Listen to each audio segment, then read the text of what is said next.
운명이라는 것이 있긴 있나 봐요. 사실은 저 형수 많이 기다렸어요. 이혼하세요. 여자의 구원이를 세우세요. 그이가 아주버님을 찾는데요. 무슨 일이냐니까.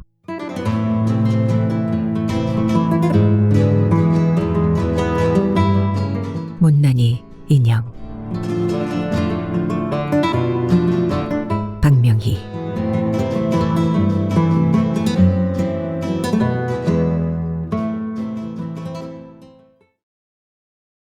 밤 10시. 그녀는 남편의 저녁상을 거두어들인다. 눈에 시퍼런 불을 켜고 강변도로를 살같이 내닫는 차들이 먹잇감을 쫓는 동물 무리 같다. 불빛을 앞세우고 어디선가 한꺼번에 몰려와 서성거리던 차들은 이때가 되면 고였던 물이 퇴로를 찾아낸 듯 갑자기 흐름이 빨라진다. 남편이 돌아와 식사를 하리라 생각하고 밥상을 차려두었던 것은 아니었다. 외식을 싫어하는 남편의 오랜 습관 때문에 그렇게 길이 든 것이다. 그보다는 대주의 밥은 제일 먼저 담아놓아야 한다는 친정어머니, 아니 그 위 할머니 때부터의 가르침이 그녀에게 그런 습관을 붙게 했을 수도 있었다. 스위치 하나만 돌리면 쉽게 밥을 지을 수 있는 세상인데 외식하고 올지도 모르는 남편 것까지지요. 밥을 남길 필요가 뭐 있느냐고 그녀는 어머니의 말을 일축했으면서도 밥을 푸다 보면 거의 본능적으로 남편의 밥그릇을 먼저 들었다. 그리고 지난 2달여 동안 그 찬밥은 번번이 그녀의 몫이 되었다. 찌. 자동차 급브레이크 밟는 날카로운 소리가 들려온다. 방음창을 해서 그리 크게 들리지는 않았지만 차들끼리 부딪히는 소리가 난 것도 같다. 또 사고가 난 모양이다. 그녀는 잠시 얼굴을 찡그렸을 뿐 그쪽을 볼 생각도 하지 않는다. 강변도로가 휘어져 나간 그 길에는 사고 다발 지역이라는 팻말이 붙어 있다. 경고판이 무색하지 않을 만큼 사고는 시도 때도 없이 빈번하게 일어나 주었다. 어떤 때는 길 위에 사고 지점의 위치를 표시했던 하얀 금이 채 지워지기도 전에 또 다른 차들이 충돌하곤 했다. 유리병 너머로 그 하얀 금을 볼 때마다 그녀는 환청처럼 비명소리를 듣곤 했다. 그때마다 남편과 세 딸아이들의 일그러진 모습이 먼저 떠올랐다. 세상살이가 새삼스럽게 두려워졌다. 저녁을 먹은 딸들이 각기 과외 학원이나 독서실로 가고 나면 그녀는 다시 혼자가 되었다.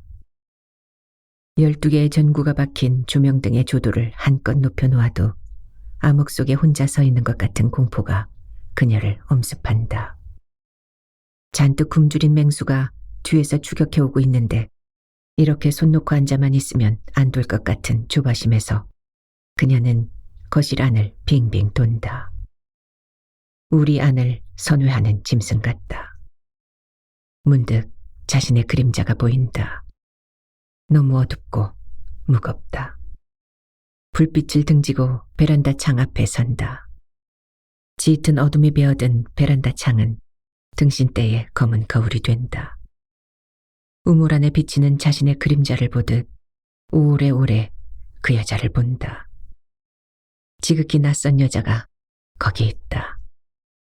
꼭 등 뒤에 누가 있어 거기에 나타난 기분이다. 누구세요? 누구? 이 여자 누군가?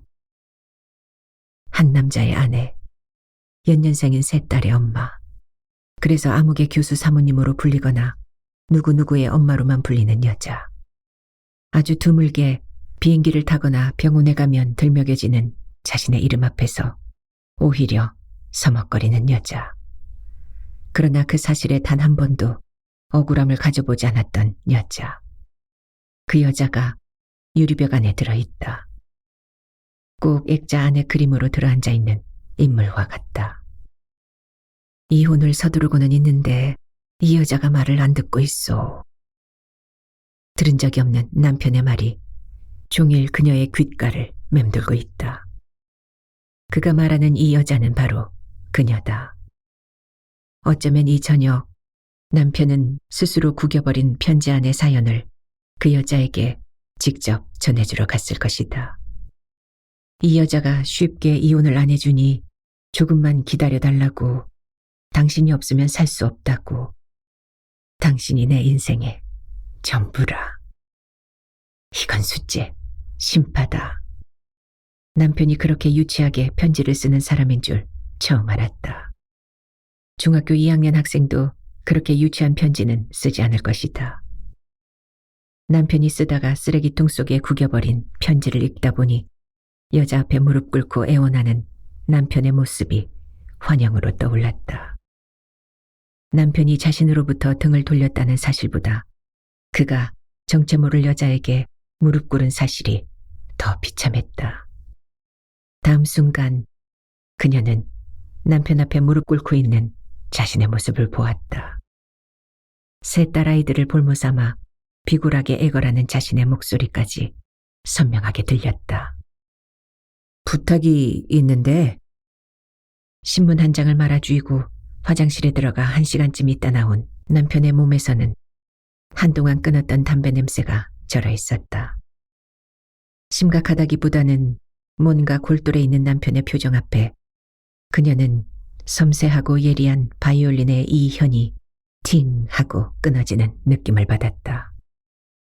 그건 예감이었다. 그것도 아주 나쁜. 좋아하는 여자가 있어. 갑자기 빠르게 말하는 그의 표정은 꼭 사야 할 책이 있어 라고 할 때와 별로 다르지 않았다.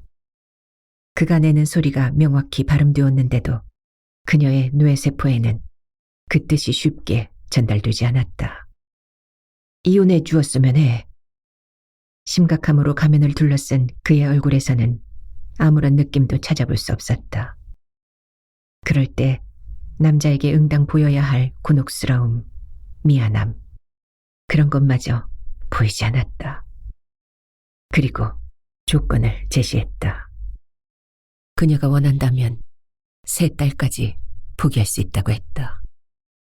그렇게 된다면 그가 가진 물리적인 것은 몽땅 다 주겠다고 했다. 뿐만 아니라 그녀에게 살아있는 동안 자기 수입의 반을 주겠다고도 했다. 인색하달 수 있을 만큼 절약이 몸에 밴 그가 그렇게 인심이 후한 것은 그에게 이혼이 절실하다는, 아니 그를 사로잡은 새 여자가 중요하다는 웅변이었다. 그렇다. 그는 지금 어떤 여자에게 꼼짝할 수 없이 사로잡혀 있는 것이다. 남자 나이 45세에 천칭 저울에 올려놓으면 17년을 함께 살아온 아내와 3딸을 합한 무게보다도 더 기우는 한 여자가 있다는 것이다. 드라마 속에서나 혹은 다른 못난 여자에게나 일어나는 일이 그녀에게도 기습한 것이다. 믿어지지 않은 채로 그녀는 당연히 분노했었다. 그러나 시간이 지나면서 그녀는 이미 분노할 단계가 지났음을 깨달았다. 분노는 여자가 있다는 사실을 남편이 아내에게 숨기고 변명하고 빌고 할 때 터뜨릴 수 있는 것이었다. 이건 남자의 예사로운 바람피우기가 아니었다. 남편이 추후에 망설임도 없이 재산을 다 주겠다고 하니까 그녀도 덩달아 그것들이 하찮게 생각된다. 실은 결코 하찮다 할 수 없는 재산이다. 남편이 유학을 마치고 돌아왔을 때, 그리고 홀로 남았던 시어머니가 세상을 떴을 때 그는 제법 묵직한 부동산을 물려받았었다. 쌍둥이 형제인 시동생과 똑같은 몫이었다. 뿐만 아니라 그는 대학 교수치고는 수입이 꽤 좋다. 행정학 전공인 그에게는 정부 투자기관이나 대기업 등에서 의뢰해오는 프로젝트가 많았다. 지방자치제가 실시된 뒤부터는 부쩍 더 바빠졌다. 구청이나 시의회로부터 해당 구의 행정구조를 진단해달라는 주문도 밀리고 행정실명제의 실시 방법에 대해 자문을 원하는 단체도 덜어있다. 크고 작은 정책이나 법규들의 위반자를 실명화하여 행정의 정확성과 책임 한계를 기하자는 제도인 듯하다. 예컨대 주차 딱지 한 장을 떼더라도 발행자를 밝혀 정확하고 효율적인 행정을 하자는 그가 맡고 있는 프로젝트는 대강 그런 일들이다. 전화벨이 울린다. 움찔 놀랐지만 받지는 않는다. 늦은 밤에 걸려오는 전화는 일 없는 사내들이 일삼아 장난질 치는 경우가 많았다. 꼭 이 시간에 전화질을 하던 녀석이 있었다. 앳된 목소리의 사내는 그녀가 전화를 받자마자 여보, 나 지금 핸드플레이 중이야 하며 앓는 소리를 냈다. 처음에는 그게 무슨 의미인 줄 몰라 엉겹결에 누구세요 하고 물었다. 다음 순간 저쪽에서 이어지는 수상한 신음소리에 그녀는 경악했었다. 목소리에 나이만 묻어 있었어도 그렇게 소름까지 끼치지는 않았을 것이다. 즐겁하고 수화기를 팽개치면 다시 또 벨이 안달을 했다. 늦은 밤에 이어지는 전화벨 소리는 형용할 수 없는 위기감마저 감돌았다. 그녀가 야단이라도 쳐줄 양으로 수화기를 들면 뭐라고 말을 꺼내기도 전에 여보 나야 그거 할 준비 다 됐어 하고 물었다. 누가 들으면 그녀를 의심할 만큼 천연덕스런 음성이었다. 마침내 그녀는 수화기를 내려놓았다. 오물이라도 뒤집어 쓴 기분이 들었다. 꼭 어디 험한 곳에서 몹쓸 놈들에게 성폭행이라도 당한 듯 온몸이 스말거렸다. 그 집 남편은 매일같이 늦었다. 환경 예치금을 마련하기 위해 의뢰해온 자원재생에 관한 프로젝트를 환경대학원 교수와 환경부에서 공동으로 작성한다고 했는데 지금 생각하면 그 때문만은 아닌 듯했다. 집에 있을 때도 남편은 전화를 잘 받지 않았다.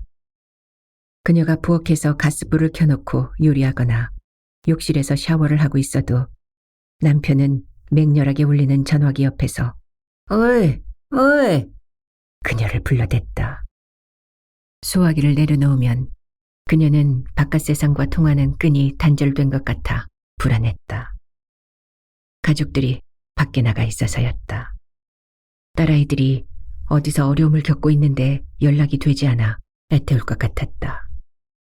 그래서 수화기를 올려놓으면 또 벨소리가 복가됐다. 또 그 번호였다. 할 수 없이 그녀는 수화기를 올려놓았다 내려놓았다를 되풀이했다.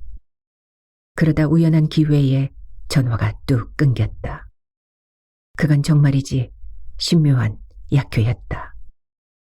어쩌다 일찍 귀가한 남편이 그 전화를 받은 뒤부터였다. 그렇다고 남편이 호통을 친다든지 전화번호를 추적해 잡겠다고 으름장을 놓았던 것도 아니었다. 후회한 일이지만 그런 녀석들은 여자가 사는 집만 골라 전화질을 한다고 했다. 한밤중에도 남편이 없다 싶으니까 여자 혼자 사는 집으로 알고 마음 놓고 입지를 해댔던 것이다. 아직 세 딸들도 집안의 변화를 눈치채지 못했다. 새벽에 집을 나가 학교와 과외 학원을 차례로 돌고 돌아와서도 학교 숙제, 과외 숙제에 쫓겨다니는 아이들은 엄마의 마음새에 그리 정신 쏟을 여유도 없을 것이다. 휴대전화 신호음이 울린다. 엄마, 나 아파. 딸아이다. 엄마가 지금 갈게. 그녀는 아이가 기다리는 독서실로 뛰어간다. 걱정했던 만큼 아이의 병이 대수롭지는 않다. 아이의 이마를 짚어본다. 열은 별로 없다. 어깨가 아파요. 어깨를 두 팔로 감싸 안으며 아이가 찡그린다. 책가방이 무거워서 그런 거라고 어깨를 토닥거려주며 아이를 달래지만 그녀는 안다. 아이는 어깨가 아픈 것이 아니라 무거운 것이다. 고등학교 1학년. 본인도 열심히 공부하고 그녀도 여기저기 공부 잘 시킨다는 학원을 물색해 보는데도 중학교 때만큼 성적이 나오지 않아 아이는 늘 애사를 부리고 있다. 양 어깨에 늘 지고 다니는 돌덩이 같은 책가방의 무게만큼 아이의 어깨도 무거운 것이리라. 무거움이 곧 아픔이 된 것이다. 아이를 데리고 집에 오자 응답기에 전화가 또 와 있다. 친정엄마다. 애들 데리러 갔구나. 여름 독감이 유행이라니까 애들 비타민제라도 먹이고 깨끗이 씻겨 재워라. 꼭 소금물로 각을 시켜 재우고 너희들도. 노인네들은 걱정이 많다. 오죽하면 노파심이라는 말까지 생겼을까. 어머니는 아들, 딸, 그들의 배우자, 손자들까지 하나도 빼놓지 못하고 기도하는 마음으로 걱정을 해준다. 그건 생에 대한 조심성과도 통한다. 자기가 걱정을 해주지 않으면 당신 자손들에게 예기치 않을 재앙이 뿌려질 것 같아 어머니는 걱정을 부적처럼 달고 산다. 걱정이 곧 정성이라고 착각하고 있는 것은 아닌지 모르겠다. 그 마음씀이 억지로 먹이는 음식처럼 부담스럽다는 것을 어머니가 눈치채 주었으면 좋겠다. 딸이 사위에게 이혼을 강요당하고 있다는 사실을 알면 어머니 맘이 어떨까. 헤아려 보다가 그녀는 진저리를 친다. 11시. 그녀는 수화기를 든다. 어제 대전 쪽으로 촬영을 간다던 시동생이 잘 돌아왔나 싶어서다. 그녀는 자신이 어머니를 흉보면서 닮아간다는 생각을 한다. 잘 오겠지 하고 있으면 될 것을. 신호음이 5번쯤 가고 다들 잠들었나 싶어 수화기를 내려놓으려는 순간 동서가 전화를 받는다. 미안해, 내가 잠을 깨웠나 봐. 아니에요, 잠깐 깜빡했나 봐요. 지금이 몇 시지? 어머, 벌써 이렇게 됐네. 아, 하는 하품 소리가 이쪽까지 전해진다. 그 사람 아까 낮에 떠난다고 했는데 왜 이렇게 늦죠? 그때가 언젠데? 서너 시는 넘었을 거예요. 이 남자 또 어디로 샜나 봐요. 오다가 휴게소에서 식사하고 그러다 보니 러시아워를 만나 늦어지나 보지 뭐. 그래도 휴대폰 한번 해봐. 오겠죠 뭐. 그 사람 늦는 게 어디 하루 이틀 일이에요. 통화를 끝내려는데 그제야 잠에서 온전히 빠져나온 동서가 그런데 참 형님 하고 부르더니 별일 없으신 거죠? 하고 묻는다. 별일을 눈치채고 더 재미있는 일은 없나 기대하고 있는 말투다. 나쁜 사람. 수화기를 놓으며 그녀가 중얼거린다. 동서가 사실을 다 알고 있는 것이다. 불쾌하다. 시동생은 TV 드라마를 연출하는 감독이다. 드라마 속에서 수없이 많은 인생을 대해온 시동생은 대학에서 세상 물정 모르고 살아온 남편과는 다르리라 믿고 그를 좀 보자고 했었다. 가만, 이렇게 말하는 것은 좀 비겁하다. 솔직히 말한다면 그녀는 시동생에게 기대가 있었다. 그는 남편의 단 한 점 혈육이고 거기에 결혼 전까지는 항상 붙어 다니던 쌍둥이 형제다. 남편에게 동생만큼 영향력을 줄 사람도 없을 것이다. 그리고 이유는 더 있다. 초록색 카펫이 멋스럽게 깔린 이태리 식당에 그녀가 먼저 가서 기다렸다. 약속 시간이 10분쯤 지난 후에 시동생이 왔다. 늦어서 죄송합니다. 그가 막 교복 입은 중학생처럼 깍듯이 고개 숙여 절했다. 갑자기 그녀의 마음이 시멘트처럼 굳어졌다. 그들은 서로 당황했다. 그는 평소 헐렁한 사팔이나 값싼 점퍼를 걸치고 형수님 대신 형수 하고 불렀다. 하도 명쾌한 음성으로 크게 불러서 주위 사람들이 그녀의 이름이 형수인 줄 알았다고 했을 정도였다. 쥐색 싱글 차림으로 그는 굳어지려는 자신의 표정을 의식했는지 자꾸 웃었다. 웃을 때도 아니었는데 실없어 보였다. 그는 꽤 유능한 연기자를 배출해내는 연출자로 알려져 있었는데 정작 자신의 연기에는 서툴렀다. 그가 이미 남편의 여자에 대해 알고 있다 생각하자 갑자기 맥이 빠졌다. 알고서도 자신에게 아무 내색하지 않았던 그에 대해 섭섭함을 넘어 가벼운 배신감마저 잃었다. 갑자기 그들 사이에 침묵이 가로놓이기 시작했다. 시동생이 초조하게 할 말을 찾기 시작했다.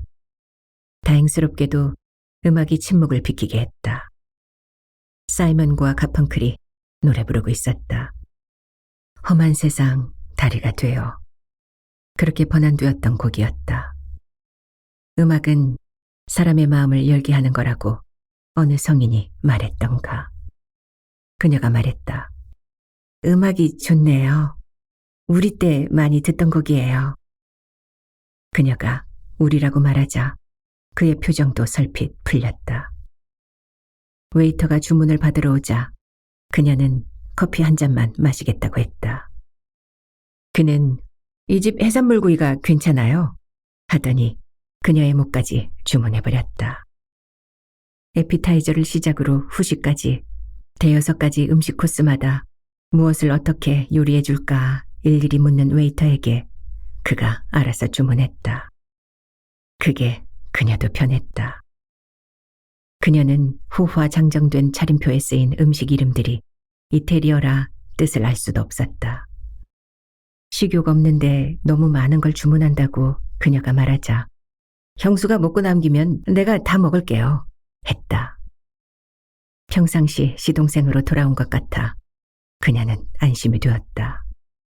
삼촌, 싱글 차림이 좋아요. 그래요? 꽃가옷 차려입은 김에 형수하고 고궁이라도 걸을까? 봄꽃이 피크일 텐데 언제 고궁 가보았던가 싶네요. 그가 크게 웃었다. 그의 웃음에서 그녀는 할 일 없이 남편을 느꼈다. 쌍둥이는 얼굴 생김새만 같은 게 아니었다. 나직하나 투명한 음성, 기쁨의 표현, 아파하는 모습까지 같았다. 그래서인지 그녀의 딸들도 작은 아빠인 그와 쉽게 친해졌다. 뿐만 아니라 딸아이가 기르고 있는 강아지조차 그를 잘 따랐다. 서로가 바빠진 뒤로 시동생이 꽤 드물게 찾아오는데도 그랬다. 남편과 그의 채취가 같기 때문이 아닌가 싶었다. 그는 그녀의 건강, 첫째 딸의 고등학교 생활과 성적까지 둘째와 셋째의 안부를 자상하게 물어오면서도 정작 형의 화제는 빼놓았다. 그녀도 답으로 그의 가족을 들먹여 주었다. 그러나 그는 성의 없이 대답했다. 일부러 그러는 것 같았다. 잘해주고 싶어하는 그의 몸짓에 그녀는 괜히 눈물이 핑 돌았다. 애초에 남편보다 그를 더 먼저 알았었다. 방송국에서였다. 대학 졸업식만 남겨두었을 때였다. 여자 아나운서가 꽃이었던 시대는 지났습니다. 인구의 반인 여성 목세의 목소리를 남자와 똑같이 낼 수 있는 직업이 바로 아나운서입니다. 그가 처음으로 그녀에게 건넸던 말이었다. 결코 잘생겼다고 할 수는 없지만 날카로운 눈매와 완강해 보이는 입술이 또릿또릿해 보였고 엷게 퍼진 미소가 꽤 여유 있어 보였다. TV방송 기자 시험에 응모했던 그녀는 합격 통지 대신 전화 호출을 받았다. 아나운서실이라고 했다. 그는 그 방에 있었다. 후에 들으니 병아리 PD였던 그는 선배인 아나운서 실장방에 들렀다가 그녀의 면접 아닌 면접에 합류했던 거라고 했다. 그때 그녀는 어떤 피해의식에 사로잡혀 있었다. 단지 여자라는 이유만으로 방송기자 채용에서 탈락되고 실력이 좀 아래여도 되는 아나운서 자리로 미끄러진 것은 아닌가. 지금까지도 그 정확한 사실은 모른다. 그녀가 원하는 것은 기자였지 세상을 향해 얼굴을 앞세우는 아나운서가 아니었다. 더 생각할 필요도 없이 아나운서실을 나오려는데 젊고 음성 좋은 그 청년이 그녀를 붙들었다. 아나운서가 남이 써주는 원고를 앵무새같이 읽기만 하는 직업으로 생각하면 오산이다. 앞으로 우리 사회에 TV 매체의 영향력은 막강해질 것이고 아나운서의 역할도 다양해진다. 종합보도 프로그램의 사회자로서 여자 아나운서가 필요한 시대가 곧 온다. 남자들의 경우에는 바로 중견 기자들이 그 일을 맡게 되지만 여자의 경우에는 아나운서가 그 일을 맡겨둘 것이니 기자를 원하는 그녀에게 맞는 일이 아니겠냐고 했다. 요컨대 당신의 지성과 용모를 한꺼번에 발휘할 수 있는 좋은 기회가 될 것이다. 요즘 앵커우먼의 역할을 그가 설명한 셈이었다. 애매한 태도를 보이며 생각해보겠다고 일어서기는 했지만 그의 긴 설득이 끝나기도 전에 그녀의 마음은 이미 기울었다. 사실 그 시절에는 여자가 택할 수 있는 직업이 별로 많지 않았다. 대학을 졸업한 여자가 갈 수 있는 곳은 학교 교사나 은행 직원, 사원이 하는 일이나 별다를 것 없는 회사원 정도였다. 여자들이 최고 명문 학부를 졸업하고도 집안이 좋거나 용모가 뛰어나면 뒤도 안 돌아보고 조건 좋은 남자를 만나 결혼해버리던, 그래서 여자 중에서도 선택받아 배운 학문을 미련 없이 사명감 없이 사장시켜버리던 때였다. 따라서 대학에서도 여자는 공부를 긍중긍중 하던 시대였다. 그녀는 남자 직원들의 심부름이나 하는 여사무원이나 돈만 세는 단순 은행원 일은 하기 싫었고 교사 자격증도 없었다. 공부를 계속하고 싶었지만 집안 형편이 대학원에 진학하는 것도 무리였던 때라 방송국 일은 그녀에게 꽤 절실했었다. 그런데 그녀가 자리에서 일어서는 순간 아나운서 실장이 그녀의 비위를 건드렸다. 아나운서가 되려면 학생 이빨부터 다시 하고 와요. 그 말을 듣는 순간 그녀는 한동안 멍했다. 내 이가 어때서? 일을 다시 하라는 말은 못생긴 눈이나 코를 성형수술하고 오라는 말처럼 모욕적으로 들렸다. 송곳니 안쪽에 있는 어금니 말이에요. 학생은 애교 떤다고 웃어도 그 이가 먼저 고개를 내밀어. 금리는 화면에서 보면 이빨이 빠진 것처럼 보여요. 와도 그만, 오지 않아도 그만이라는 말투. 자기 발밑에 놓고 무시하는 실장의 거만함에 그녀는 단번에 돌아졌다. 발끈에 따지려는데 실장은 더 이상 그녀의 얼굴을 보고 있지 않았다. 대신 그 옆에 앉아있던 젊은 PD의 민망해하는 눈빛과 마주쳤다. 순간 그녀는 만약에 자신이 이 제안을 받아들인다면 그가 자신을 자존심도 뭣도 없는 초라한 여자로 볼 것 같았다. 신문사나 그게 안 되면 잡지사에 원서를 내봐야지 생각하며 아나운서실 문턱을 넘어서려는데 젊은 PD가 그녀의 뒤통수에 대고 말했다. 여자라서 그러는 게 아니에요. TV 방송 매체가 용모를 중요시하는 면에서는 남자도 똑같아요. 하고 집에 돌아와 거울 앞에 서서 입술을 느리고 억지로 웃음을 만들어 보았다. 여고 때 해놓은 금리가 씩 얼굴을 내밀었다. 오래되어 이제는 자신의 이가 된 줄 알고 까맣게 잊고 있었던 사실을 상기시켜 주려는 듯 가지런한 하얀 이 가운데서 금리 하나가 반딱거렸다. 보리밥이 제티한다고 하더니 그놈의 이가 유별나게 두드러져 보였다. 형수가 방송국에서 뒷목을 빳빳이 세우고 나갈 때 저는 다시 안 올 줄 알았어요. 속없이 실장은 올 줄 알대요. TV 아나운서 자리를 마다할 여자 없다 그거죠.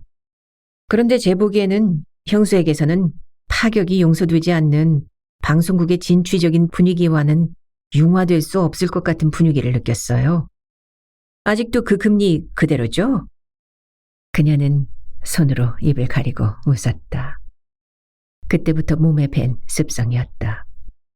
사실은 일을 바꾸려고 시도는 해보았어요. 취직이 절박했거든요.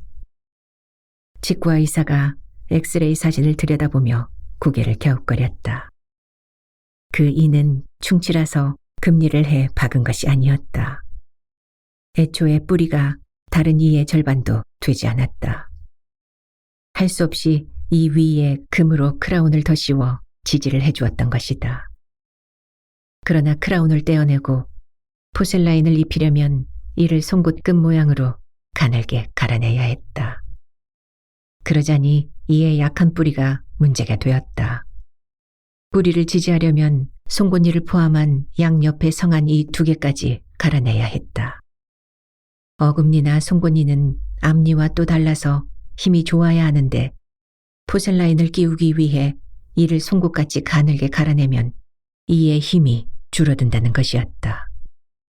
한번 갈아낸 이는 다시는 복원할 수 없는데 이가 얼마나 중요한 몸의 일부인 줄도 모르고 젊은 여자들이 미용만 앞세워 무분별하게 포셀라인만 끼워달라고 조르는지 모르겠다고 정직한 의사가 답답해했다. 멀쩡한 이를 2개씩이나 갈아대고 포셀라인으로 포장해가면서까지 아나운서가 되기는 싫었어요. 요즘같이 임플란트를 할 수 있었다면 상황이 달랐을지도 모르죠. 하긴 원래 내가 원하던 직업이 아니라서 그랬을 거예요. 그런데 형하고 결혼한 뒤에 보니까 형수는 첫인상과는 전혀 달랐어요. 금리 하나를 바꾸지 못해 직업을 팽개칠 만큼 고집센 분위기가 집안에서는 전혀 없었으니까요. 형수가 집안에서만 묻혀 사는 걸 보며 때로 그런 생각을 했어요. 여자란 똑똑한 제봐야 별 수 없구나. 이렇게 말하면 내가 미안한 건가? 그래, 철모를 때 결혼한 남편 한 사람에게 자신의 운명을 얹혀놓고 살아가는 자신이 좀 한심하게 여겨질 때가 없었던 건 아니었다. 막 뜸이 들어 고슬고슬한 밥과 바다에서 갓 건져낸 듯 물 좋은 동태에 무와 양파, 콩나물, 팽이버섯, 쑥갓, 깻잎 등 수십 가지 양념을 풀어 한 소끔 끓인 매운탕을 탐스럽게 먹고 있는 남편을 보며 그녀는 맛있어? 시원하지? 맛있어? 시원해? 를 수십 번 되풀이했다. 응, 맛있어. 정말 시원해. 를 반복하는 남편의 코에서는 땀이 숭글숭글 돋아오르고 있었다. 마지못해 이런 식으로 살아온 것은 아니었다. 이런 식이라니. 평범한 여자가 사는 방식. 지극히 정상적인 삶이 어쨌다는 말인가. 그녀는 가정의 구속을 답답하게 느끼지 않았다. 가정은 똑똑한 여자들이 흔히 말하듯 여자의 식민지가 아니었다. 오히려 허허벌판에 처진 가정이라는 울타리가 그녀에게 안정된 삶을 제공해 주었다. 생활의 긴장이 풀리고 경제적으로 여유가 생기면 어김없이 주부들을 찾는다는 병. 자신의 능력이나 가능성을 집안에 가두어 두다가 영영 사장시켜버린 억울함. 그래서 세월이 흘러 더 이상 젊지 않은 지금 남편 없이는 절대로 홀로설 수 없다는 자각과 그에 따르는 허무와 분노. 그녀는 그 비슷한 홍역조차 치른 적 없이 살아왔다.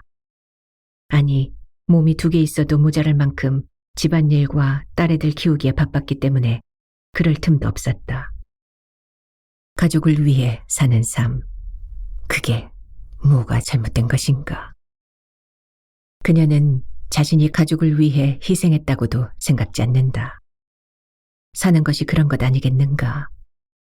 그녀는 남편 역시 사회에 나가면 자기만큼 아니 자기보다도 더 견뎌내야 할 어려움이 많다고 믿었다.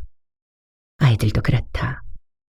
그 애들에게도 성장의 고통이 있고 치열한 경쟁 사회에서 살아가야 할 준비 과정과 통과 의례가 엄청났다.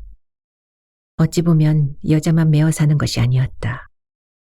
삶이란 누구나 다 고만고만한 어려움을 견디며 살아내게 되어 있다. 여자가 이렇게 살지 않았으면 대단하게 뭔가를 이루었을 거라는 가정은 허망한 짓거리였다. 아침이면 대학교로 떠나는 남편과 자식들을 북풍 한설이 몰아치는 얼음판에 내보내는 것 마냥 안쓰러운 날도 많았다. 집안에 있는 자신만이 따뜻한 곳에서 편히 지내는 것 같아 그녀는 그럴 때마다 자신의 몸을 움츠려보곤 했다. 다른 가족들이 편히 다리를 뻗을 자리를 내주기 위해. 가정은 어떤 목적을 가지고 그것을 성취해야 하는 치열한 싸움터가 아닌 것이다. 그저 삶의 장소인 것이다. 삶이란 무엇인가? 살아가는 것이다. 내 사랑하는 사람들과 함께 살아가는 과정. 그게 삶인 것이다. 삶이란 어느 한날 명확하게 이것이 성공한 삶이라고 떡 벌어진 잔치상처럼 식탁 위에 올려놓을 수 있는 혹은 금빛 나는 투구를 쓰고 고향으로 입성하는 따위의 눈으로 볼 수 있는 어떤 결과는 아닌 것이다. 그녀는 시동생을 빤히 보았다. 창피했다. 비참하고 굴욕스럽기까지 했다. 영락없는 소박대기가 되어있는 자신의 꼴이. 지금이라도 일을 가져볼 생각 없어요? 시동생이 불쑥 물었다. 그녀는 어리둥절해하다가 살림은 어떻게, 아이들은 하다가 끝을 흐려버렸다. 방송국에서 똑똑한 여자들만 대하던 그의 눈에 자신이 어떻게 비칠지 비디오 화면 보듯 뻔하지만 그녀는 모른 체 하기로 했다. 잘 알려진 시인이 되어 있는 후배의 말도 생각났다. 파출부도 할 수 있는 일을 언니가 하고 있는 것은 낭비예요. 지난 가을에 장만해 놓았던 고춧가루가 떨어져서 마른 고추를 새로 사왔었다. 가위로 배를 가르고 그 안에 든 씨를 발라내고 있을 때였다. 고추 냄새로 눈물 콧물이 났다. 고추를 부엌 바닥에 쌓아놓고 핑계 삼아 서러움을 토해보자는 생각에 작정하고 울고 있는데 후배가 찾아왔었다. 그녀는 후배에게 어지간히 혼찌검이 났다. 학교 때 했던 공부가 아깝다. 아이들 다 크고 나면 뭐 하려고 속수무책으로 집안에만 틀어박혀 있느냐. 남편도 밖에서 보는 신선한 여자들에게 더 매력을 느낀다. 특히 대학에서 젊은 여자만 보는 그녀의 남편은 더할 것이다. 애들도 다 크면 일 없이 자기만 바라보고 있는 엄마를 부담스럽게 여긴다. 그런 수모 당하기 전에 자기를 가져라. 그녀는 꼼짝없이 당했다. 후배에게. 후배가 돌아간 후에도 바짝 마른 고추가 자꾸 그녀를 울렸다. 석쇠에 구워나온 바닷가재를 나이프로 반 넘게 잘라 시동생의 접시에 담아주었다. 그는 식욕이 왕성한 듯 보였다. 이거 모처럼 형수 잘 대접하려고 나왔는데 나만 잘 먹어요. 하면서 나오는 접시마다 남기지 않고 비워냈다. 말끔히 후식의 커피까지 천천히 비워내는 것을 보며 그녀는 가만히 입술을 깨물었다. 그는 까다로운 방정식을 맨 나중으로 미뤄놓듯 남편 이야기를 그렇게 미루고 있었던 것이다. 그를 불러낸 것이 또 후회스러웠다.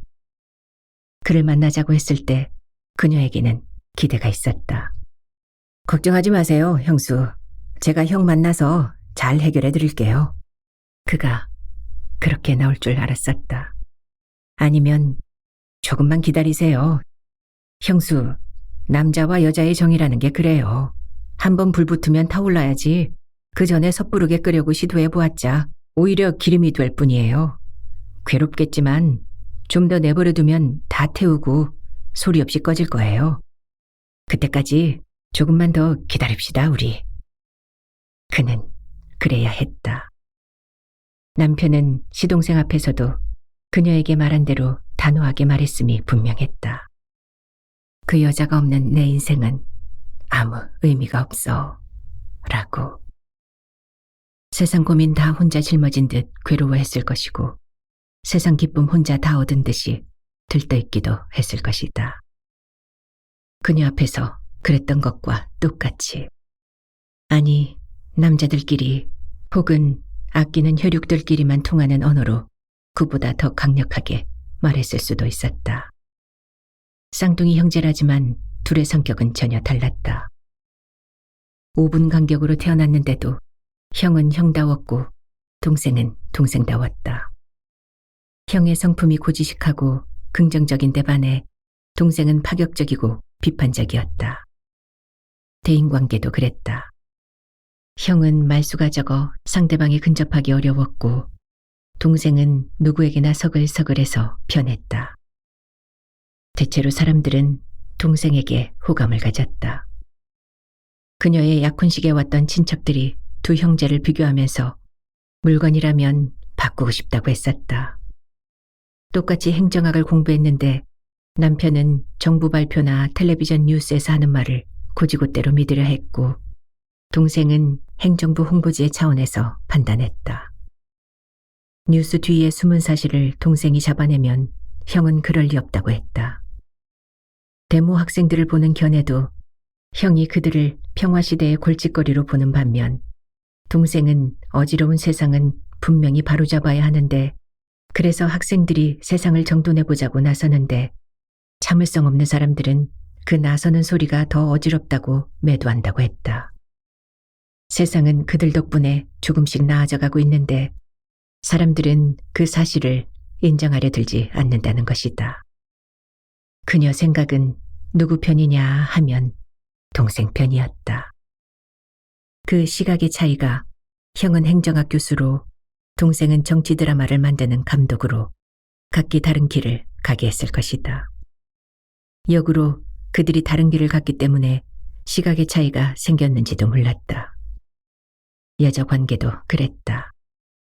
가정 밖의 울타리를 결코 넘보지 않았던 형에 비해 동생은 곧잘 꼬투리를 잡혀 동서와 티격태격하곤 했다. 형이 미우시죠? 남편이 미운가? 그녀는 새삼스레 헤아려 보았다. 거짓말 같지만 그 생각도 못 해보았다. 하도 급작스럽게 당한 일이라 그랬을 것이다. 남편이 밉다고 하지 않으면 시동생이 자기를 바보로 볼 것 같았다. 지하철역 맨 아랫바닥에서 엎드려 한 푼의 동전을 구걸하는 거린처럼 초라하게 되어 있는 자신을 한심하게 내려다볼 것이다. 바보가 되자. 그녀는 마음속으로 소리쳤다. 바보는 자기가 바보인 줄 스스로 깨닫는 순간 이미 바보가 아닌 것이다. 형을 어떻게 용서하실 수 있겠어요? 동생인 나도 용서를 못하겠는데. 용서라니. 당사자가 구하지도 않는 용서를 누가 누구에게 한단 말인가. 그러고도 용서란 신만이 할 수 있는 일이라고 그녀는 믿었다. 미움, 용서, 가족 간에는 그런 극단적인 말을 쓸 수 없다고 생각했다. 이야기 끝난 걸로 해요, 우리. 그녀가 핸드백을 들었다. 저에게 할 말이 있던 게 아니었어요? 그가 황급히 물었다. 할 말이 많을 것 같았는데 여기 와서 보니 없어져 버렸어요. 당신이 참으로 비참해져 있을 때 내가 당신을 지켜드릴게요.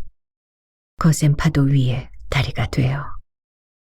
아까부터 계속 같은 노래를 반복하는 남성 듀엣이 부드럽고 간곡하게 마지막 호소를 하고 있었다. 시동생이 그녀를 보았다. 그녀는 그 눈을 마주보다가 금세 고개를 떨어뜨렸다. 재미있는 이야기 할까요? 그가 화제를 바꿨다. 운명이라는 것이 있긴 있나 봐요. 그때 방송국에서 말이에요. 형수가 오지 않을 것 같기는 했어요. 한데 만약 온다면 그녀는 내 여자다. 나 스스로와 그런 내기를 했어요. 사실은 저 형수 많이 기다렸어요.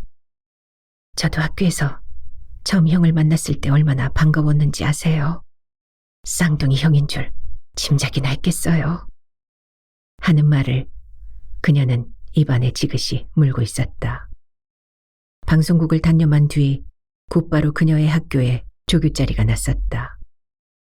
그러다가 남편을 만났다. 교수 심부름으로 남편의 학교에 갔을 때 그녀는 너무 놀랐다. 방송국에 있어야 할 PD가 대학교 조교실에 앉아 있었던 것이다.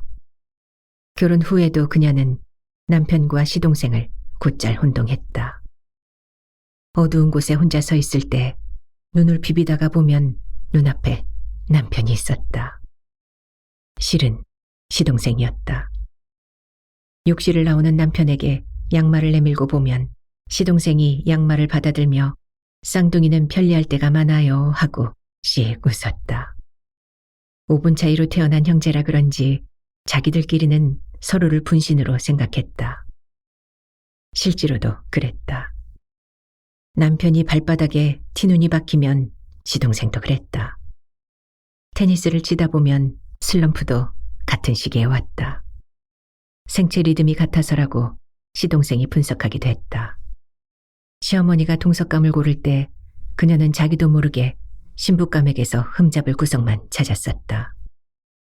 형수 마음에 드는 여자가 아니면 전 결혼 안 할 겁니다 하던 시동생의 인사치레를 다 믿지는 않았지만 그녀는 자신이 시동생의 신부 선택에 절대 권력이라도 쥔 기분으로 까탈을 피웠었다. 그의 결혼이 늦어진 데에는 확실히 그 영향도 있었을 것이다. 지금도 그녀는 동서가 서먹했다. 동서의 험을 골라내라고 한다면 하루 종일이라도 말할 수 있었다. 솔직히 대단한 시동생을 별 볼 일 없는 여자가 차지하고 사는 것 같아 시동생이 좀 아까웠다. 밤 12시. 강을 보고 있는 북쪽 창유리 밑바닥으로는 경망스럽게 달아나는 차들의 불빛이 깔려 있다. 창에 눈을 바짝 들이댄다. 유지경이나 프리즘을 들여다보듯이. 강 건너 산자락에 파고 앉은 마을의 불빛들이 그녀에게 신호를 보낸다. 여기에도 삶이 있어요 하고. 어둠은 그 동네 사람들의 가난한 살림살이들을 덮어주고 불빛은 그들에게 꿈을 잉태시키고 있다. 물론 마을을 품은 산은 육안으로 보이지는 않는다. 그저 산이 거기 누워있거니 하고 보는 것이다. 그녀는 새삼스럽게 붙박이창이 답답하다. 그 산과 강을 건너왔을 바람 한 점이 그립다. 아파트의 창은 원래 채광과 환기 그리고 바깥 세상을 조망하기 위해 필요했을 것이다. 그런 것을 이 아파트 단지의 창들은 거의 다가 붙박이창으로 바뀌어버렸다. 실내 장식용으로 밤낮 없이 내지르는 강변도로의 소음 차단용으로 용도가 변해버린 것이다. 두터운 유리가 두 겹으로 쳐져 있는 방음창은 창문이라기보다는 유리벽이라고 부르는 편이 맞다. 그 조망이라는 것도 그렇다. 유리벽 너머로 보이는 풍경은 투명막이나 비디오 화면을 통해 보는 것 같아 별로 생동감이 없다. 그녀는 창문을 열고 잉크빛 어둠을 품은 바깥바람을 피부로 맞으며 육안으로 직접 세상을 내다보고 싶다. 남편에게서는 전화 한 통도 없다. 마침내 그녀는 거실에 불을 끈다. 이혼을 애걸하다 지친 남편은 이런 식으로 그녀를 고문했다. 그녀도 짐작은 한다. 의도적인 행동은 아닐 것이다. 그도 괴로운 것이다. 두 날개를 꼭 잡고 있지 않으면 후련히 날아가 버릴 것 같은 여자. 그러기 위해서는 그 여자에게 아내 자리를 내주어야 한다. 그는 그 자리를 내놓으라고 아내를 윽박지를 만큼 뻔뻔스럽지도 못하다. 그는 누가 보아도 모범 가장이었다. 학교 다닐 때 그녀는 모범생이라는 주위의 칭찬이 고지식하다는 욕으로 들리기도 했었다. 자신이 사람들을 본의 아니게 속이고 있다는 가책도 있었다. 공부를 열심히 하고 숙제를 빠짐없이 하고 규칙을 잘 지키고 그 일에 물론 그녀는 충실했다. 언젠가 대학에서 데모가 있던 날은 그녀 혼자 수업받으러 교실에 가 있었다. 문제는 남이 알듯 그녀가 꼭 성실해서 규칙을 지켰던 것은 아니었다. 규칙을 어기거나 숙제를 하지 않으면 뒷감당할 용기가 없어서, 다시 말하면 겁쟁이라서 고지식하게 할 일을 하다 보니 모범생 소리를 들었던 거였다. 결혼 후 그녀는 남편에게도 모범생 콤플렉스를 발견하곤 놀랐었다. 그렇다면 남편은 뒤늦게 그 틀을 깨보고 싶어 이런 일을 저질렀을까? 내가 두려워하는 것도 나와 내 딸들이 남편과 아버지를 잃는다는 사실보다 그 틀 속에서 튕겨져 나오는 것은 아닐까? 그녀는 고개를 젓는다. 남편의 행동을 무시하기로 다시금 작정한다. 100번을 생각해도 그녀가 할 수 있는 일은 그것뿐이다. 남편을 나이 45세의 성인으로 간주할 것이 아니라 철없는 막내 아들로 여기면 참고 기다릴 수도 있을 것 같다. 지금의 상황은 누구도, 하느님조차도 그녀에게 도움이 될 수 없다. 오직 자신만이 자기를 구할 수 있는 것이다. 그녀는 친정아버지를 생각한다. 이럴 때 내가 어떻게 행동하면 아버지가 좋아할까? 그녀가 16살에 돌아가신 아버지는 지금 남편의 연배로 그녀의 기억에 남아있다. 그 아버지의 얼굴에는 수심이 배어 있었다. 어린 딸을 두고 떠나는 것을 못내 못 믿어워하던 표정이었다. 그녀는 평생을 통해 아버지의 얼굴에 서렸던 수심을 지우고자 애쓰며 살아왔다. 다시 볼 수 없는 아버지는 그리움이자 곧 슬픔이었다.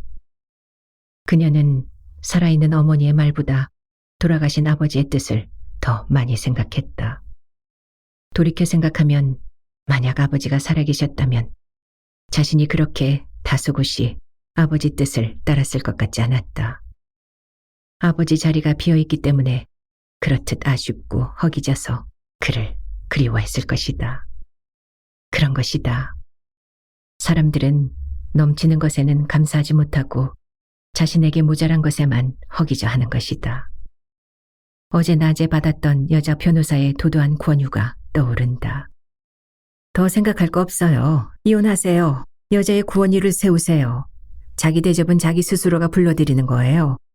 위자료, 양육비 이런 경우에는 얼마든지 청구할 수 있어요. 소송 시작하죠. 시동생과 헤어져 돌아오는 길에 그녀는 잘 알려진 여자 변호사의 사무실 간판을 보았다. 변호사가 아이를 키우고 남편을 가진 여자라 가정의 소중함을 알리라 싶어 그곳을 찾았던 것이다. 그러나 변호사는 그녀의 말을 듣자마자 이혼부터 하라고 꼬드겼다. 이혼. 그 단어를 타인으로부터 듣는 순간 그녀는 살찬 가죽 채찍이 자신의 맨살을 무자비하게 내리치는 느낌이 들었다. 변호사 사무실을 나오며 그녀는 결혼이 천국이 아니었듯 이혼도 지옥이 아닐 거라고 애써 생각했다. 그러다 돌아오는 순간 그녀는 변호사가 해주던 법률 해석에 매달리고 있었다. 물론 이쪽에서 합의해주지 않는 한 저쪽에서 일방적으로 이혼하기는 어려워요.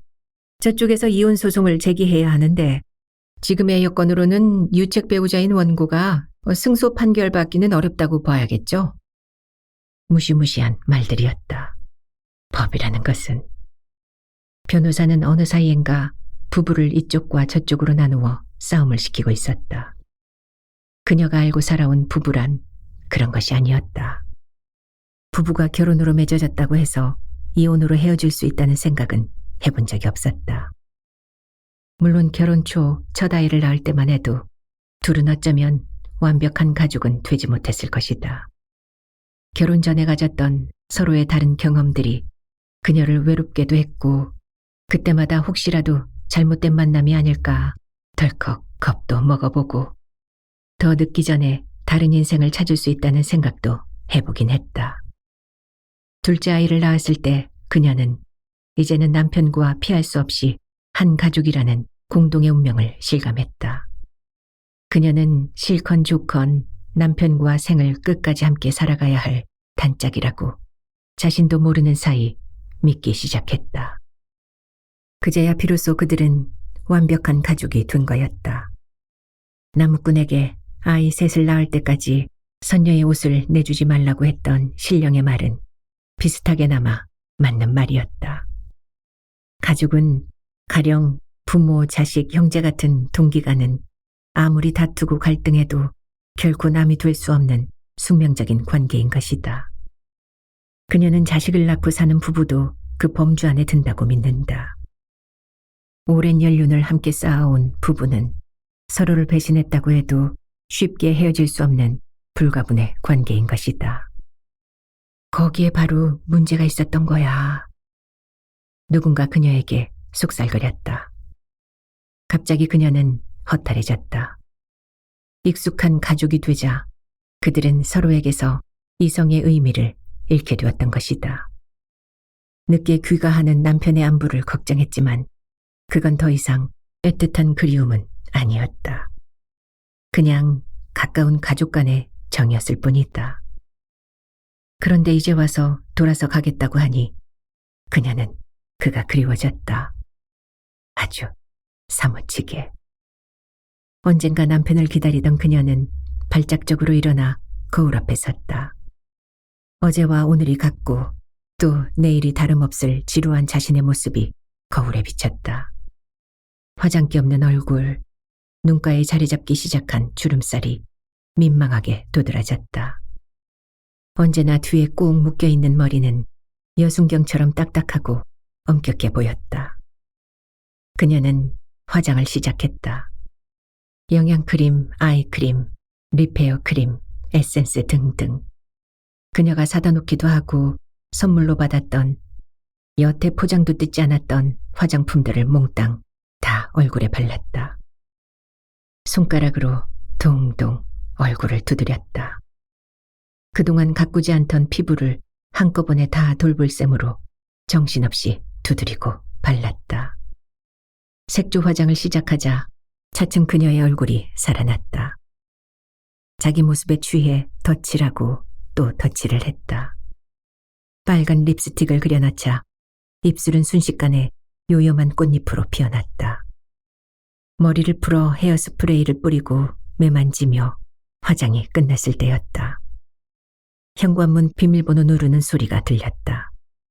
그녀는 벌떡 일어났다. 안방의 도어 손잡이를 잡으려고 고개를 돌린 순간 그녀는 깜짝 놀랐다. 거울 속에 웬 낯선 여자가 보여서였다. 일본의 가부키 인형처럼 회반죽을 입힌 얼굴에 입술은 선술집 작부 같았다. 그녀는 황급히 클렌징 크림을 얼굴에 덮어 씌워 문질렀다. 남편이 현관문을 열고 들어왔다. 그때까지도 그녀는 화장을 다 지우지 못한 채였다. 허둥지둥 화장지로 얼굴을 문지르는데 안방에서 돌아선 남편은 서재문을 열고 있었다. 그녀가 화장을 다 지우고 서재로 갔을 때 이미 문은 굳게 닫혀 있었다. 이불도 없을 텐데 하며 걱정하다 그녀는 갑자기 돌아섰다. 자기 발로 남편을 찾아다니기는 싫었다. 몇 날 며칠, 몇 달, 몇 년을 남편이 모른 채 해도 그를 찾아 나서지는 않을 거라고 스스로에게 다짐했다. 남편은 다음 날부터 아예 서재로 들어가 버렸다. 이전부터도 서재에서 혼자 보내는 시간이 많았다. 사춘기를 지나게 된 세 딸들은 차례로 그녀에게 문제거리를 들고 왔다. 그들은 행여 아빠가 알세라 쉬쉬 하며 엄마를 끌어내곤 했다. 이 브래지어는 안 되겠어요. 가슴이 작아 보이는 건 없을까요? 내일이 시험인데 생리일이에요. 쓰고 난 생리대를 행여 아빠가 볼까 여러 겹으로 싸놓고도 아무데나 흘리고 다니는 딸아이들은 아빠에게 숨기고 싶은 것이 많았다. 그 일은 아빠에게 소외감을 느끼게 했다. 남자 하나에 여자 넷. 불균형이었다. 그는 항상 혼자였다.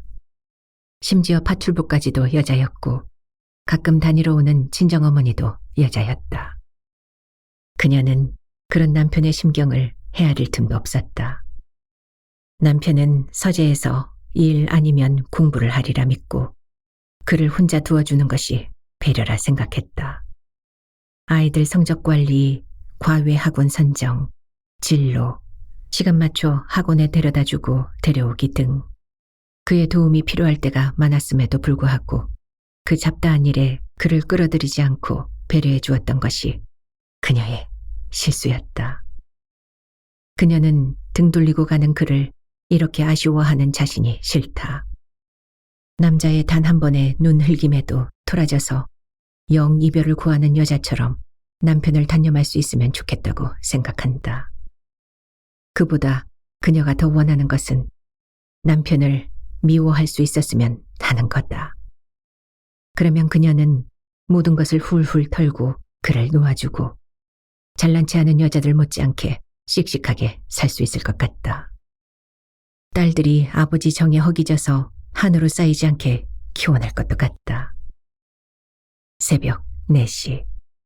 살풋 잠이 든 것 같은데 전화벨 소리가 그녀를 깨운다. 남편이다 생각하고 수화기를 들며 그녀는 긴장한다. 남편은 아니다.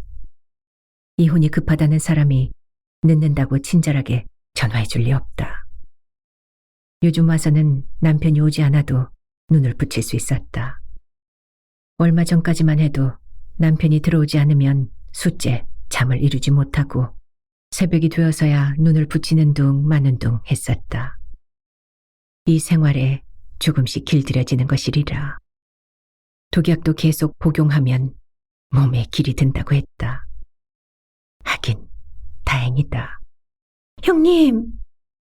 응답기 속에서 그녀를 부르는 동서의 외침이 절박하다. 무슨 일이야, 동서? 불안이 두드러기처럼 솟아난다. 아주버님, 그이가 아주버님을 찾는데요. 빨리 오라고 하세요, 빨리요. 무슨 일이냐니까. 몰라요. 그이가 대학병원에 있대요. 교통사고인가 본데 저도 지금 연락받았어요. 중상인가 봐요. 형님, 그이 죽을지도 몰라요. 말이 왜 그렇게 험해? 누가 뭐라고 연락이 왔는데? 어떤 여자가 전화해서 병원이라고만 했어요. 상태가 어떠냐고 했더니 빨리 형을 찾아 데리고 오긴 하라고 소리소리 지르고 끊었어요. 시간을 다투나 봐. 맞아, 그런가 봐. 그이가 죽으면 어떡해요? 그런 건 아닐 거야. 빨리 가봐. 나도 바로 갈게. 내가 이럴 줄 알았어요. 혼자 싸돌아다니기 좋아할 때부터 알아봤다니까. 촬영 간 거였잖아. 다른 스태프들은 진즉 다 왔어요. 나쁜 자식. 저 혼자 죽으면 난 어떻게 해? 비명을 지르며 전화가 끊긴다. 그녀의 머릿속이 하얗게 비어버린다. 그래도 어떻게 겉옷을 찾아 입고 자동차 키를 찾아든다. 엘리베이터를 타고 내려가다 다시 올라온다. 남편은 당연히 휴대전화를 받지 않는다. 메모를 쓰다 보니 실감이 조금씩 나기 시작한다. 볼펜을 든 손이 후들후들 떨린다. 주차장으로 걸어가는데 다리도 떨린다. 침착해야 돼. 그녀는 수없이 자기에게 암시를 건다. 그런데 그게 잘 안 된다. 차에 시동을 걸다 열쇠를 부러뜨린다. 집으로 돌아와 여분의 열쇠를 찾는데 자꾸 방정맞은 생각이 든다. 열쇠는 내 잘못으로 부러뜨린 거야. 덤비다가 실수로 그렇게 된 거지. 더 이상의 의미는 없어. 그녀는 자꾸 얼굴을 흔든다. 열쇠를 찾아 서랍을 있는 대로 열어젖히고 뒤지다가 그녀는 문득 손을 멈춘다. 큰 길로 나와 택시를 탄다. 차의 불빛이 거리의 어둠을 반으로 가르며 차가 비어있는 길을 내닫기 시작하자 그녀는 슬며시 겁이 난다. 병원으로 가는 일을 미루고 싶다. 어제 본 시동생의 모습이 자꾸 눈에 밟힌다. 동서의 비명소리와 함께 어우러지는 그의 모습은 그가 더 이상 이 세상 사람 같지 않은 느낌을 준다. 그녀는 할 수만 있다면 그 죽음으로부터 도망치고 싶다. 그러나 무심한 택시는 눈 깜짝할 사이에 병원 앞에 선다. 그녀는 일부러 병원 현관까지 가지 않고 입구에서 내린다. 내 탓이야. 또 그 생각이 그녀의 덜미를 움켜준다. 그 때문에 일찍 차를 버렸을 것이다. 병원에 도착하기 전에 내 탓이 아니야로 마음의 가닥을 정리하고 싶다. 지금 상황이 누구의 탓이면 어떠냐고 수없이 자문해 보았지만 그녀는 시동생이 그렇게 된 것이 아무래도 자기 탓인 것 같아 발등을 찍고 싶다. 어쩌자고 출장 간다는 사람을 불러내어 좋지도 않은 집안사를 숙제처럼 내주었을까. 그는 자기 동료와 함께 돌아오지 않고 혼자 어디를 다니다가 그 일을 당했을까. 그게 자기와 관련 있는 일 같아서 얼른 들어가 확인을 해볼 일이기는 하다. 그보다 시동생이 지금쯤은 위기를 넘기고 살아났을 수도 있는데 하는 생각에 미치자 병원 현관이 멀게 느껴진다. 그녀는 갑자기 언덕길을 뛰어오르기 시작한다. 그녀 옆을 요란한 엔진 소리를 내며 차 한 대가 날아가듯 지나친다. 응급실 입구에 팽개치듯 두고 간 차가 남편 차인 것도 모르고 그녀는 시동생을 찾아다닌다. 응급실 침대에 누워있는 환자를 다 살펴보아도 시동생은 없다.